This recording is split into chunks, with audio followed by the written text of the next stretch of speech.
انتہائی رحم کرنے والا ہے۔ یہ جو بسم اللہ کی با ہے یہ کئی معنوں میں مستعمل ہے۔ با کے کئی معنی ہیں، مصاحبت کے لیے، رفاقت کے لیے، تبرک کے لیے ہے اور استعانت کے لیے ہے۔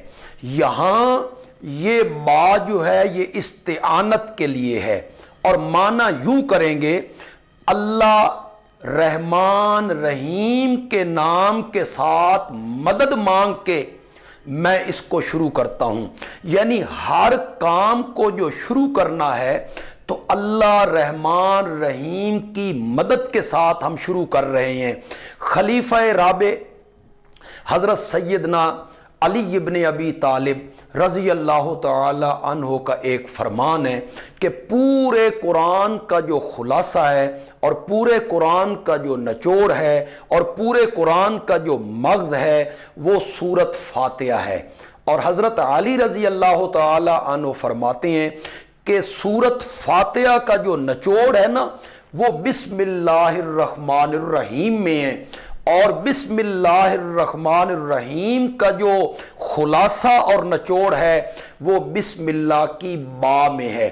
یعنی پورے قرآن پاک میں اللہ تعالیٰ یہی بتانا چاہتے ہیں کہ عبادت کے لائق صرف اور صرف اللہ ہے، غائبانہ پکار کے لائق صرف اور صرف اللہ ہے، مصائب میں، مشکلات میں، دکھوں میں، تکلیفوں میں، حاجات میں، بیماریوں میں، جیل کی تنگ و تاریک کوٹریوں میں، تخت پر اور تختے پر، مصیبتوں میں، جنگوں میں، مصائب میں، بیماریوں میں گھر کر جب بندہ گھر جائے تو غائبانہ مدد کے لیے صرف اور صرف اللہ ہی کو پکارنا چاہیے، اس لیے کہ وہی غائبانہ پکاروں کو سننے والا ہے۔ تو پھر بسم اللہ الرحمن الرحیم کا معنی یوں کریں گے کہ میں اللہ رحمان رحیم کے نام کی مدد سے اس کام کو شروع کر رہا ہوں۔